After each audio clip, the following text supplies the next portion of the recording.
आप सभी का आपके अपने यूट्यूब चैनल सक्सेस पथ पर बहुत बहुत स्वागत है। अगर आप चैनल पर नए हैं तो चैनल को सब्सक्राइब करें और बेल आइकन को प्रेस कर लें, जिससे कि हमारे नए वीडियो की नोटिफिकेशन आप तक पहुंचती रहे। इस वीडियो की सीरीज़ में हम सर्वे के जो भी इम्पोर्टेंट ऑब्जेक्टिव क्वेश्चन है सिविल इंजीनियरिंग से रिलेटेड कॉम्पिटिटिव एग्जाम्स के लिए, उसको हम कवर कर रहे हैं। इसका फर्स्ट पार्ट आपको डिस्क्रिप्शन में लिंक उसका मिल जाएगा, आप देख सकते हैं वहाँ से। 25-25 क्वेश्चन को हम एक वीडियो में कवर कर रहे हैं। जो भी इंपॉर्टेंट ऑब्जेक्टिव क्वेश्चन है, जो किसी न किसी एग्जाम में पूछे हुए क्वेश्चन है, उसी को हम केवल यहाँ पर देख रहे हैं। तो 25 क्वेश्चन हमारे कवर हो चुके हैं फर्स्ट पार्ट में। ये सेकंड पार्ट है हमारा सर्वे का। इसमें हम 26 से 50 तक के क्वेश्चन को देखेंगे। चलिए आज के क्वेश्चन को हम देखते हैं। अगर आपको वीडियो अच्छा लगे तो लाइक करें, कमेंट्स करें और अपने फ्रेंड्स के साथ शेयर करें। चलिए हम देखते हैं आज का जो हमारा पहला क्वेश्चन है। निम्न में से कौन सा फैक्टर जरूरी नहीं है जो कि नक्शे तैयार करते समय जरूरी समझे जाते हैं। यहाँ पर 4 फैक्टर्स आपको दिए गए हैं। इसमें से ये बताना है कि कौन सा फैक्टर्स आपको जरूरी नहीं है जो नक्शे तैयार करते समय हमें ज़रूरी पड़ते हैं, लेकिन इसमें चारों में से कौन सा ज़रूरी नहीं है। तो पहला आपका दिया है polar coordinates, rectangular coordinate, scales और प्लॉटिंग एक्यूरेसी। तो इसमें से आपका रेक्टेंगुलर कोऑर्डिनेट, स्केल्स और प्लॉटिंग एक्यूरेसी, ये तीनों तो इम्पोर्टेंट है। कोई भी नक्शा बनाते समय ज़रूरी पड़ता है, इन सब फैक्टर्स की ज़रूरत पड़ती है। लेकिन जो आपका ऑप्शन नंबर ए है पोलर कोऑर्डिनेट्स, इसकी ज़रूरत हमें नक्शा बनाते समय नहीं पड़ती है। तो ए ऑप्शन यहाँ पे आपका सही आंसर होगा और इसको हम डिटेल सॉल्यूशन के साथ भी देखेंगे। देखिए, नक्शा तैयार करते समय पोलर कोऑर्डिनेट जरूरी नहीं समझे जाते हैं। जब पैमाना बहुत छोटा रखा जाता है तो इसे नक्शा कहते हैं, और जब बड़े पैमाने का प्रयोग किया जाता है तो यह प्लान कहलाता है। तो ये भी पॉइंट आपके लिए इम्पोर्टेंट है कि प्लान किसे कहते हैं और नक्शा किसे कहते हैं। तो जब पैमाना आपका बहुत छोटा होता है तो इसे हम नक्शा कहते हैं, और जब पैमाना आपका बहुत बड़ा होता है, बड़े पैमाने का प्रयोग किया जाता है, तो इसे हम प्लान कहते हैं। उदाहरण के रूप में उत्तर प्रदेश का नक्शा कहलाएगा, परंतु पॉलिटेक्निक भवन का चित्र प्लान के नाम से जाना जाएगा। तो ये भी इम्पोर्टेंट पॉइंट है। नेक्स्ट हम देखते हैं, फील्ड सर्वेक्षण से प्राप्त डाटा की जरूरत उन्हें निम्न तरीके से बताने के लिए किया जाता है। फील्ड सर्वे से प्राप्त डाटा की जरूरत उन्हें निम्न तरीके से बताने के लिए किया जाता है। किस तरीके से? प्लान या नक्शा के तरीके से, प्लान या नक्शा के तरीके से बताने के लिए किया जाता है। फील्ड से जो भी डाटा हमको मिलते हैं तो इसको प्लान या नक्शा के तरीके से बताने के लिए किया जाता है। तो यहाँ पर सी ऑप्शन आपका सही आंसर होगा। यहाँ पर डिटेल भी देखेंगे हम। पृथ्वी के किसी भी भाग का निरूपण ऐसे खाके में बगैर विकृति के नहीं हो सकता। समतल सर्वेक्षण में साधारणतया हमारी अभिरुचि पृथ्वी के किसी छोटे भाग से होती है। निरूपण में यदि पैमाना बड़ा हो तो उसे खाका या विन्यास, जिसे हम प्लान बोलते हैं, और यदि पैमाना छोटा है तो उसे हम मानचित्र या मैप कहते हैं। खाका विन्यास यानी कि प्लान में साधारणतया सिर्फ क्षैतिज दूरियां व दिशाएं ही बताई जाती हैं। नेक्स्ट हम देखते हैं, भारतीय सर्वेक्षण विभाग का मुख्यालय स्थित है। ये आपका इम्पोर्टेंट पॉइंट है। भारतीय सर्वेक्षण का जो, जिसको हम सर्वे ऑफ इंडिया बोलते हैं, उसका मुख्यालय कहाँ स्थित है? तो ये आपका है देहरादून में। डी ऑप्शन आपका सही आंसर है। भारतीय सर्वेक्षण का मुख्यालय आपका देहरादून में स्थित है। नेक्स्ट हम देखते हैं, केवल एक बीकड़ पैमाने में जो आपका डायगोनल स्केल होता है उसमें क्या होता है? केवल एक बीकड़ पैमाने में आपका क्या होता है? पहला ऑप्शन दिया है इकाई दिखाई जा सकती हैं, दूसरा है इकाइयाँ दसवां दिखाया जा सकता है, तीसरा आपका है इकाइयाँ दसवां और सवां दिखाया जा सकता है, और चौथा आपका इकाइयाँ दसवां सवां और हजारवां दिखाया जा सकता है। तो यहाँ पर सी ऑप्शन आपका सही आंसर होगा। इकाइयाँ दसवां और सवां, 3 पैमाने हम दिखाए जा सकते हैं विकर्ण पैमाने पे। विकर्ण पैमाने पे 3 मापें दिखाई जाती है, और जो भी आपका सिंपल पैमाना होता है उसमें 2 मापें दिखाई जाती है। तो सी ऑप्शन यहाँ पे सही आंसर होगा। यहाँ पर देखिए विकर्ण मापनी आपको बना के दिखाया गया है। सेंटीमीटर, डेसीमीटर और आपका मीटर, 3 पैमाने हम इस पे दिखा सकते हैं विकर्ण मापनी पे। तो विकर्ण पैमाने में 3 माप लिया जाता है, मीटर, डेसीमीटर और सेंटीमीटर, या गज, फुट व इंच इत्यादि। इस प्रकार इस पैमाने पर इकाइयाँ दसवां और सवां भाग दिखाया जाता है। नेक्स्ट हम देखते हैं, निम्नलिखित सर्वेक्षण में से कौन सा सर्वेक्षण मल निपटान और पानी की आपूर्ति कार्य के संबंध में पर्याप्त आंकड़े एकत्र करने के लिए कार्यरत है? निम्नलिखित सर्वेक्षण में से कौन सा सर्वेक्षण मल निपटान और पानी की आपूर्ति कार्य के संबंध में पर्याप्त आंकड़े एकत्र करने के लिए कार्यरत है? तो यहाँ से आपका डी ऑप्शन सही है। अनुप्रस्थ, कटीय और पार्श्व तलेक्षण यानी कि cross sectioning and profile levelling जो सर्वेक्षण है ये आपका उपयुक्त होता है। देखिए, अनुप्रस्थ काटीय और पार्श्व तलछट सर्वेक्षण मल निपटान और पानी की आपूर्ति के लिए लंबी पट्टी, सड़क, रेल मार्ग आदि के लिए पर्याप्त आंकड़े एकत्र करने में किया जाता है। यह समान दूरी पर 10 मीटर से 30 मीटर की दूरी पर खूंटियां लगाकर किया जाता है।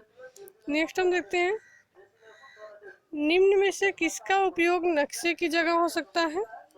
पहला आपका दिया landscape photograph, oblique aerial photographs, vertical aerial photo mosaics, और फिर आपका लास्ट आपका दिया गया है टेरेस्ट्रियल फोटोग्राफ्स। 4 ऑप्शन है, तो यहाँ पर सी ऑप्शन आपका सही आंसर है, वर्टिकल एरियल फोटो मोज़ेक्स। इसको डिटेल में हम देखते हैं। नक्शे की जगह उर्द एरियल फोटो मोज़ेक्स का प्रयोग किया जा सकता है। यह फोटोग्राफी सर्वेक्षण होता है जिसे भौगोलिक सर्वेक्षण की टोपोग्राफी मैप श्रृंखला बनाई जाती है। इसकी फोटो इंडेक्स फाइल की रेंज 12 से 92 MB होती है। यह काला और सफ़ेद होता है। नेक्स्ट हम देखते हैं, एक आयताकार प्लॉट जिसका क्षेत्रफल 16 किलोमीटर स्क्वायर है तथा नक्शे पर 1 सेंटीमीटर स्क्वायर के रूप में दिखाया गया है। 40 किलोमीटर की दूरी नापने के लिए पैमाने का निरूपक भिन्न यानी कि RF का मान क्या होगा? RF का मान आपको बताना है। तो यहाँ पर आपका दिया गया है, देखिए इसको सॉल्व करके हम देखेंगे, RF का मान निकालेंगे। प्लॉट का क्षेत्रफल आपका दिया गया 16 किलोमीटर स्क्वायर, नक्शे पर क्या है 1 सेंटीमीटर स्क्वायर के रूप में दिखाना है, तो 1 centimetre square equal to 16 kilometre square, तो 1 सेंटीमीटर कितना हो जाएगा? 4 किलोमीटर के बराबर हो जाएगा। तो यहाँ से हम RF का मान निकाल सकते हैं, निरूपक भिन्न का मान। इसका फार्मूला है निरूपक भिन्न का, मानचित्र पर ली गई दूरी सेंटीमीटर में अपन क्षेत्र की वास्तविक माप सेंटीमीटर में। तो जो मानचित्र पर दूरी ली गई है 1 सेंटीमीटर और क्षेत्र की जो ये वास्तविक माप है 4 किलोमीटर, इसको भी हम सेंटीमीटर में चेंज कर लेंगे। यूनिट आपका सेम होना चाहिए। तो ये किलोमीटर में है, इसको हम सेंटीमीटर में चेंज कर लेंगे, तो ये आपका RF यहाँ से मिल जाएगा। देखिए 1 अपन यहाँ पर देखिए ये वाला बी ऑप्शन आपका सही आंसर होगा। RF यहाँ से आपको मिल जाएगा। सेंटीमीटर में दोनों चेंज कर लेंगे, 4 किलोमीटर को सेंटीमीटर में। नेक्स्ट हम देखते हैं, भूपृष्ठीय सर्वेक्षण में उच्चतम सटीकता प्राप्त की जाती है यदि उच्चतम सटीकता कब प्राप्त की जाएगी? यदि भू सतह की वक्रता को गणना में लिया जाए। जब curvature of the earth surface हम इज टेकन इनटू अकाउंट, तो जब हम भू सतह की वक्रता को गणना में लेते हैं तब हम भूपृष्ठीय सर्वेक्षण में उच्चतम सटीकता प्राप्त कर सकते हैं। तो यहाँ पर बी ऑप्शन आपका सही आंसर होगा। अगर आपको वीडियो में कुछ प्रॉब्लम हो रही है या फिर किसी भी क्वेश्चन में कन्फ्यूजन है तो आप कमेंट बॉक्स में कमेंट करके ज़रूर बताएं। देखिए जियोडेटिक या भूपृष्ठीय सर्वेक्षण में पृथ्वी की शक्ल और वक्रता का पूर्ण ध्यान दिया जाता है और भूमि सतह पर स्थित सभी रेखाएं वक्र मानी जाती हैं। भूपृष्ठीय सर्वेक्षण के लिए अधिक परिशुद्ध उपकरणों तथा विधियों का प्रयोग किया जाता है और रेखीय माप के स्थान पर कोणीय माप लिया जाता है। नेक्स्ट हम देखते हैं, उस सर्वेक्षण को डैश क्या कहते हैं? उस सर्वेक्षण को क्या कहते हैं जिसमें पृथ्वी की वक्रता पर ध्यान नहीं दिया जाता है? जिसमें हम पृथ्वी की वक्रता पर ध्यान नहीं देंगे तो वो हमारा प्लेन सर्वे कहलाएगा, समतल सर्वेक्षण। तो सी ऑप्शन से यहाँ पर सी आंसर होगा। ये क्वेश्चन आपका इंपॉर्टेंट है। जब हम पृथ्वी की वक्रता को ध्यान नहीं देते हैं तो वो सर्वेक्षण हमारा प्लेन सर्वे कहलाता है, और जब पृथ्वी की वक्रता को ध्यान देते हैं तो वो सर्वेक्षण हमारा जियोडेटिक सर्वे कहलाता है। नेक्स्ट हम देखते हैं, इसको देख लीजिए, वह सर्वेक्षण जिसमें पृथ्वी की वक्रता पर ध्यान नहीं दिया जाता प्लेन सर्वे कहलाता है, जबकि जियोडेटिक सर्वे में भूपृष्ठीय सर्वेक्षण में पृथ्वी की वक्रता को ध्यान में लिया जाता है। तो ये दोनों पॉइंट इंपॉर्टेंट है। नेक्स्ट हम देखते हैं, निम्नलिखित में से कौन सा स्केल सबसे बड़ा है? स्केल आपको बताना है सबसे बड़ा। ये क्वेश्चन आपसे पूछा जाता है और कन्फ्यूजन बहुत हो जाता है यहाँ पे। तो कैसे हम बताएंगे स्केल? अगर RF का मान दिया गया है या फिर ऐसे स्केल आपका दिया गया तो कैसे हम बता पाएंगे कि कौन सा बड़ा है या छोटा है? तो देखिए ये लाइन हम याद रखेंगे, जिस RF का अनुपातिक मान अगर रेशियो में दिया है तो अनुपातिक मान अधिक होता है, वही पैमाना सबसे बड़ा होता है। तो सबसे पहले जितने भी स्केल दिए गए होंगे सबको अनुपात में हम चेंज कर लेंगे, और जिस RF का अनुपातिक मान अधिक होगा वही सबसे बड़ा इस पैमाना, वो पैमाना हमारा सबसे बड़ा होता है, स्केल हमारा सबसे बड़ा होगा। तो देखिए 1 सेंटीमीटर इक्वल टू 100 मीटर, इसको हम 100 मीटर को सेंटीमीटर में चेंज कर लेंगे। यहाँ से आपका 10,000 सेंटीमीटर हो गया। और फिर हम RF यहाँ पर निकालेंगे, RF इक्वल टू क्या हो गया 1/10,000। तो ये आपका देखिए सारे अनुपातिक मान दिए गए हैं। यहाँ पर ये अनुपातिक मान दे दिया गया है। यहाँ पर आपका ये भी निकाल लेंगे, ये 50 किलोमीटर आपका है। और ये आपका ये, तो सबसे बड़ा आपसे पूछा जा रहा है, तो सबसे बड़ा हमारा कौन सा हो जाएगा, ए वाला। ऑप्शन नंबर ए आपका सही आंसर है, 1 सेंटीमीटर इक्वल टू 100 मीटर। ऐसे ही हम सारे का अनुपातिक मान निकाल लेंगे, जिसका अनुपातिक मान सबसे अधिक होगा वही पैमाना हमारा सबसे बड़ा कहलाएगा। नेक्स्ट हम देखते हैं, किसी मानक मापनी 1 सेंटीमीटर इक्वल टू 100 किलोमीटर को निरूपक भिन्न के रूप में दर्शाया जाएगा। इस तरह के क्वेश्चन आपसे पूछे जाते हैं। स्केल दिया रहता है, उसको आपको आरएफ में चेंज करना होता है। तो स्केल दिया गया 1 सेंटीमीटर इक्वल टू 100 किलोमीटर, और आरएफ का केवल फार्मूला हम याद रखेंगे। आरएफ का फार्मूला क्या होता है आपका, जब भी आपका स्केल पर हम दूरी लेते हैं सेंटीमीटर में, और वही वास्तविक दूरी हम फील्ड में लेते हैं सेंटीमीटर में, तो उसी का अनुपात जो आपका होता है आरएफ कहलाता है। तो यहाँ पर देखिए 1 सेंटीमीटर इक्वल टू 100 किलोमीटर है। इसको हम कैसे चेंज करेंगे, 1 सेंटीमीटर तो आपका है, 100 किलोमीटर को भी हम सेंटीमीटर में चेंज कर लेंगे। तो 1 मीटर में आपका 100 सेंटीमीटर, ठीक है। 1 किलोमीटर में 1000 मीटर, और 1 मीटर में 100 सेंटीमीटर। तो ऐसे हम चेंज करके देखिए क्या आंसर आपका होगा। एक से 1 किलोमीटर दिया है, पहले हम किलोमीटर को मीटर में चेंज करेंगे। 1 किलोमीटर में 1000 मीटर, तो 100 से हम 1000 को मल्टीप्लाई करेंगे, और मीटर को सेंटीमीटर में 100 से सेंटीमीटर में चेंज हो जाएगा आपका। तो यहाँ पर ये ऑप्शन आपका डी वाला सही आंसर हो गया। डी ऑप्शन आपका सही है। नेक्स्ट हम देखते हैं, देखिए एक पुराने नक्शे में 1 इंच इक्वल टू 50 फीट के स्केल को प्रदर्शित किया गया है। इसका समरूपी तुल्य स्केल क्या होगा, इसका समरूपी तुल्य स्केल क्या होगा। 1 इंच और 50 फीट दिया गया, तो आपको स्केल यूनिट के बारे में नॉलेज होनी चाहिए। यहाँ से कैसे हम कन्वर्जन करते हैं, यूनिट कैसे चेंज करते हैं। तो 1 फीट बराबर 50 1 इंच बराबर 50 फीट आपका दिया गया है। इसको हमको चेंज करना है किसमें, सेंटीमीटर में। देखिए सबसे पहले हमको पता होना चाहिए कि 1 फीट में कितने सेंटीमीटर होंगे। तो 1 फीट में आपके 30 सेंटीमीटर हो गए, और 1 इंच में आपके 2.5 सेंटीमीटर होते हैं। तो 1 इंच बराबर 50 फीट आपका दिया गया है। तो 1 इंच में आपके 2.5 सेंटीमीटर हो गए, तो 50 फीट में कितने सेंटीमीटर होंगे, 1 फीट में 30, तो 50 में 1500 हो जाएंगे। अब यहाँ से हम निकाल सकते हैं आर एफ। यहाँ पर 1 सेंटीमीटर इक्वल टू 1500 अपन 2.5 करेंगे तो 600 सेंटीमीटर होगा, यानी कि 1 सेंटीमीटर बराबर 600 सेंटीमीटर आ गया। तो यहाँ पर जो ऑप्शन दिए गए हैं, कुछ हो सकता है ऑप्शन में मिसप्रिंट हो, तो यहाँ से जो सी ऑप्शन है वही सही होगा। 600 यहाँ पर होना चाहिए, 6 सेंटीमीटर जो दिया गया है। नेक्स्ट हम देखते हैं, निम्नलिखित में से कौन कौन सी राशियाँ 1 एकड़ के बराबर है। सर्वे में आपको यूनिट के बारे में ज़्यादा नॉलेज होनी चाहिए, उससे रिलेटेड आपसे क्वेश्चन पूछे जाते हैं। तो निम्नलिखित में से कौन कौन सी राशियाँ 1 एकड़ के बराबर है, तो इसको हमको बताना है। पहला आपका दिया गया है 43,560 वर्ग फीट, 40 गुंठा, 10 स्क्वायर गंटरसेन, और 4850 वर्ग गज। तो इसमें से आपको बताना है कौन कौन सा आपका 1 एकड़ के बराबर है। तो 1 एकड़ के बराबर क्या होता है, पहले हम ये देख लेते हैं। 1 एकड़ इक्वल टू होता है 43,560 वर्ग फीट होता है, या फिर हम कह सकते हैं 66 × 66 × 10 वर्ग फीट, या 10 वर्ग घंटर्स जरीब, या 4850 वर्ग गज। तो सारे पॉइंट आपको बता दिए गए, वर्ग फीट में क्या होगा, घंटर्स में क्या होगा, वर्ग गज में क्या होगा। तो यहाँ पर देख लीजिए कौन सा ऑप्शन आपका सही है। डी ऑप्शन आपका सही आंसर है। Only A, C and D आपका सही है। ए आपका सही है, सी आपका सही है, और डी आपका सही है। तो ये तीनों आपके 1 एकड़ के बराबर है।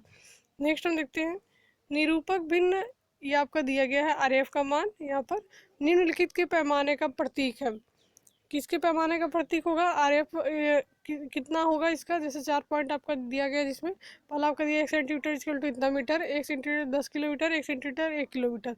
तो सबको हम चेंज करके देख लेंगे कि कौन इसके बराबर आ रहा है, आरएफ का मान इतना किसका आ रहा है, तो वही हमारा आंसर हो जाएगा।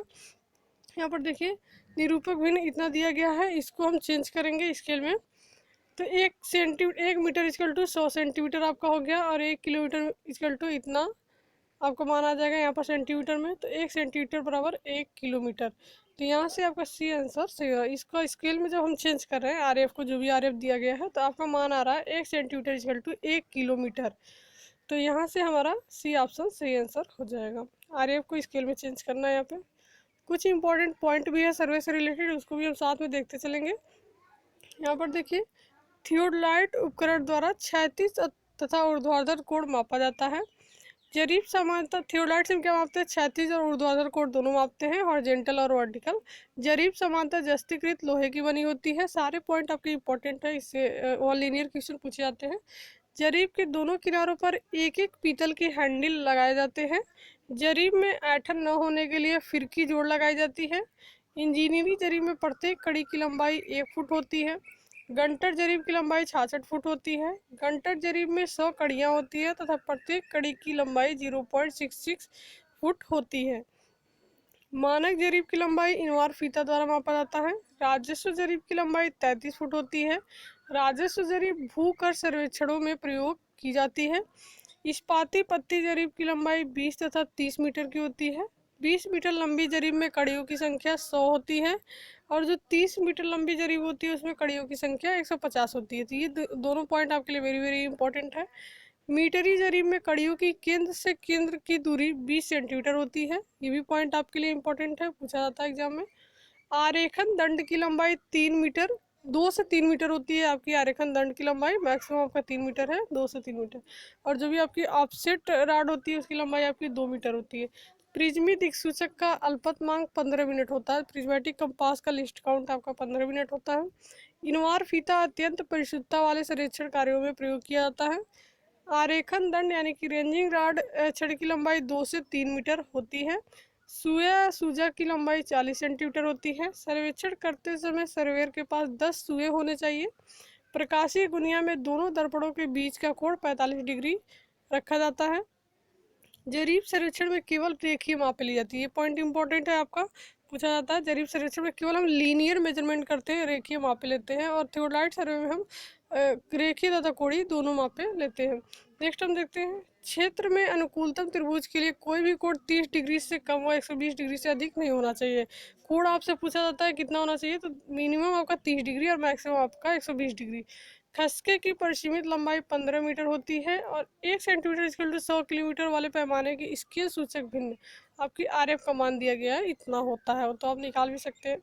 नेक्स्ट क्वेश्चन हम देखते हैं, निम्नलिखित में से कौन पृथ्वी का सन्निकट आकार प्रदर्शित करता है। पृथ्वी का सन्निकट आकार लगभग कौन सा प्रदर्शित करता है, तो यहाँ पर सी ऑप्शन आपका सही आंसर है। लध्वज परिक्रमण गोलाभ, सी ऑप्शन आपका सही आंसर है। नेक्स्ट हम देखते हैं, आकाशीय छायाचित्र में आनत विस्थापन होता है जिसकी त्रिज्या निम्न से होती है। क्या होता है ये आपका, तो ये आपका नादिर पॉइंट होता है, अधो बिंदु जिसको हम बोलते हैं। तो यहाँ पर बी ऑप्शन आपका सही आंसर है। देखिए, आकाशीय छायाचित्र में आनत विस्थापन टिल्ट जो डिस्प्लेसमेंट होता है अधो बिंदु से दूर की त्रिज्या होती है। एरियल फोटोग्राफी सर्वे में हवाई सर्वेक्षण द्वारा भूमि तल की प्रकृति निर्धारित की जाती है। नेक्स्ट हम देखते हैं, जब मानचित्र में 1 सेंटीमीटर भूमि पर 10 मीटर को निरूपित करता है तो पैमाने निरूपक भिन्न क्या है।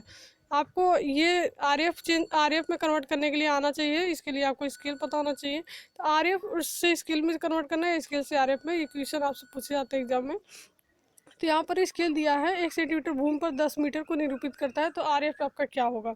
तो निरूपक भिन्न का जो फार्मूला है ये आप बिल्कुल याद रखिएगा। निरूपक भिन्न आरएफ इक्वल टू होता है मानचित्र पर ली गई दूरी अपन क्षेत्र की वास्तविक दूरी, और दोनों आपकी सेंटीमीटर में होंगी, तो केवल आपको सेंटीमीटर में कन्वर्ट करना होता है। 1 सेंटीमीटर बराबर आपका दिया है 1 सेंटीमीटर 10 मीटर, तो 1 सेंटीमीटर तो आपका है ही, और जो 10 मीटर आपका क्षेत्र की वास्तविक माप है उसको आपको सेंटीमीटर में चेंज करना है। तो 1 मीटर में आपका 100 सेंटीमीटर होता है, तो 10 इंटू 100 कर देंगे तो यहाँ से 1/1000 हो जाएगा। तो ये आपका आरएफ हो जाएगा। तो यहाँ पर बी ऑप्शन आपका सही आंसर हो गया। नेक्स्ट हम देखते हैं, भारत का भूगणितीय सर्वेक्षण यानी कि जियोडेटिक सर्वे निम्नलिखित का प्रयोग करके किया गया। किसका प्रयोग करके किया गया, तो त्रिभुजन का, ट्रायंगुलेशन का, ये ऑप्शन आपका सही आंसर है। भारत का जो भूगणितीय सर्वेक्षण किया गया वो त्रिभुजन का प्रयोग करके किया गया। देखिए, भूगणितीय सर्वेक्षण में पृथ्वी की वक्रता तथा शक्ल पर पूर्ण ध्यान दिया जाता है और भूमि सतह पर सभी रेखाएं वक्राकार मान लिया जाता है। इसके लिए अधिक प्रशुद्ध उपकरणों तथा विधियों का उपयोग किया जाता है तथा रैखिक मापों के स्थान पर कोण लिया जाता है और गणनाओं के लिए गोलीय त्रिकोणमिति का उपयोग किया जाता है। पृथ्वी की वक्रता के कारण भूपृष्ठीय सर्वेक्षण समतल सर्वेक्षण से भिन्न है। नेक्स्ट हम देखते हैं, निम्न में से कौन सा माप सबसे छोटा है। तो यहाँ पर ये भी आपका यही है, सबको हम क्या करेंगे, पहले आरएफ में चेंज कर लेंगे सबका, और जिसका अनुपातिक मान सबसे छोटा होगा वही हमारा सबसे छोटा स्केल होगा। तो देखिए सर, इसका आरएफ दिया हुआ है, इसका भी इन तीनों का हम चेंज कर लेंगे, उसके बाद से हम देखेंगे कौन सा छोटा है हमारा। तो देखिए जिसका अनुपातिक मान सबसे कम होगा वह सबसे छोटा होगा। और जिसका अनुपातिक मान का मतलब क्या है, जैसे 1/10 है और 1/1000 है या फिर 1/100, इसमें से अनुपातिक मान कौन सबसे कम है या कौन सबसे ज़्यादा, कैसे हम बताएंगे। जिसका अनुपात सब ज़्यादा होता है वो उसका मान कम होता है। अनुपात ज़्यादा है तो मान कम होगा, अनुपात कम है तो मान ज़्यादा होगा। तो इस तरह से हम पता करते हैं, जिसका अनुपातिक मान सबसे कम होगा वह सबसे छोटा होगा। तो देखिए 1 सेंटीमीटर इक्वल टू 50 मीटर। यहाँ पर अगर हम चेंज करें RF इसका निकालें तो 50 मीटर को हमको सेंटीमीटर में चेंज करना पड़ेगा। 1 मीटर में हमारे कितने होते हैं, 100 सेंटीमीटर होते हैं। तो यहाँ से हम चेंज कर लिए 5000। तो इसका अनुपातिक मान आ गया। यहाँ से RF 1/50,000 का RF आपका हो जाएगा, ये हो गया। फिर हमारा 4 ये जो मान दिया है स्केल, इसका हम RF निकालेंगे तो इतना आ रहा है। और 1 सेंटीमीटर बराबर 5,000 मीटर का RF आपका इतना आ रहा है। तो किसका अनुपातिक मान सबसे कम है, तो ये आपका ये वाला सबसे कम है अनुपातिक मान 1/5000। अनुपात का मान कम लग रहा है और इन सब में ज़्यादा दिया गया है। तो ये आपका क्या होगा, डी ऑप्शन से यहाँ पे सही हो जाएगा। ऐसे ही सबका हम अनुपात में चेंज करके वहाँ से हम कन्वर्ट कर सकते हैं। ये लाइन हम आपको पता होनी चाहिए। नेक्स्ट हम देखते हैं, वह सर्वेक्षण जिसमें पृथ्वी की वक्रता को छोड़कर पृथ्वी की सतह को समतल माना जाता है क्या कहलाता है। तो पृथ्वी की वक्रता को छोड़कर समतल मानेंगे तो हमारा तल सर्वेक्षण, प्लेन सर्वे कहलाता है। बी ऑप्शन आपका सही आंसर है। नेक्स्ट हम देखते हैं, संचयी त्रुटियों को रोकने हेतु सर्वेक्षण का निम्न सिद्धांत है। संचयी त्रुटियों को, जो भी आपका एक्यूमुलेशन एरर होता है, ऑफ एरर्स होता है, उसको रोकने के लिए सर्वेक्षण का कौन सा सिद्धांत है आपका। तो यहाँ से आपका to work from whole to the part, ये आपका वेरी इंपॉर्टेंट है सिद्धांत। ये हमेशा पूछा जाता है किसान में। तो आपके एग्जाम में पूछा जाता है, किसी भी एग्जाम में आपसे ये पूछा जाता है work from whole to the part. तो ये ऑप्शन आपका सही आंसर है, होल टू द पार्ट। देखिए प्रथम सिद्धांत के अनुसार सर्वेक्षण कार्य संपूर्ण से शुरू किया जाता है और इसे अंश की ओर बढ़ाया जाता है। जिस क्षेत्र का सर्वेक्षण करना होता है सर्वप्रथम उसमें पर्याप्त मुख्य नियंत्रण बिंदुओं का बड़ी सावधानी से चयन किया जाता है और इन बिंदुओं की स्थिति की परिशुद्धता से जांच की जाती है। नेक्स्ट हम देखते हैं, 1 एकड़ होता है किसके बराबर होता है, तो ये आपको बताना है। हेक्टेयर में यहाँ पर मान दिया गया है, तो 1 एकड़ बराबर कितना होता है, 4840 वर्ग गज होता है। इसको हम हेक्टेयर में चेंज कर लिए और 1 हेक्टेयर बराबर 2.471 एकड़। तो यहाँ से आपका यहाँ पर हेक्टेयर में जो दिया गया है, 1 एकड़ बराबर क्या होगा आपका, ये डी ऑप्शन आपका सही आंसर होगा, 0.4046 हेक्टेयर। नेक्स्ट हम देखते हैं, 1 हेक्टेयर में अगर पूछता तो आपका एकड़ में इतना, 1 हेक्टेयर में इतने एकड़ होते हैं। यहाँ पर अपोजिट है, यहाँ पर अगर एकड़ में पूछा जा रहा है 1 एकड़ में कितने हेक्टेयर है, तो ये आपका सही नहीं होगा, कंफ्यूज मत होइएगा। यहाँ पर ए ऑप्शन आपका डी वाला सही है, 1 एकड़ में हेक्टेयर का मान पूछा जा रहा है। नेक्स्ट हम देखते हैं, एक मैदान होता है यानी कि एक ग्राउंड आपका क्या होता है, कितने वर्ग मीटर के बराबर होता है, तो यहाँ पर बी ऑप्शन आपका सही है, 222.96 वर्ग मीटर। एक जो आपका ग्राउंड होता है 222.96 वर्ग मीटर के बराबर होता है। बी ऑप्शन आपका सही आंसर है। नेक्स्ट हम देखते हैं, विकर्ण मापनी का प्रयोग क्या प्रदर्शित करने के लिए किया जाता है, तो लगातार 3 इकाई को प्रदर्शित करने के लिए विकर्ण मापनी का प्रयोग हम करते हैं। तो यहाँ से ए ऑप्शन आपका सही आंसर होगा। लास्ट क्वेश्चन हम देखते हैं आज का। ऐसे ही डेली आपको 25 क्वेश्चन सर्वे के मिलते रहेंगे एक वीडियो में, तो आप वीडियो को ज़रूर देखें इन तक। एक इंजीनियरिंग आलेखन में scale 1 centimetre equal to 100 metre लिखा जाता है, यह किस अनुपात से मेल खाता है। 1 सेंटीमीटर इक्वल टू 100 मीटर अगर है तो किस अनुपात इसका क्या होगा, कैसे हम निकालेंगे। तो देखिए 100 मीटर को आप सेंटीमीटर में चेंज कर लीजिए, अनुपात आपको मिल जाएगा नक्शे की लंबाई और वास्तविक लंबाई। नक्शे की लंबाई आपकी 1 सेंटीमीटर है, वास्तविक लंबाई आपकी 100 मीटर है, तो 100 मीटर को हम सेंटीमीटर में चेंज करेंगे। यहाँ से आपका 10,000 हो जाएगा, RF इक्वल टू 1/1:10,000। तो यहाँ से आपका सी ऑप्शन सही आंसर हो गया।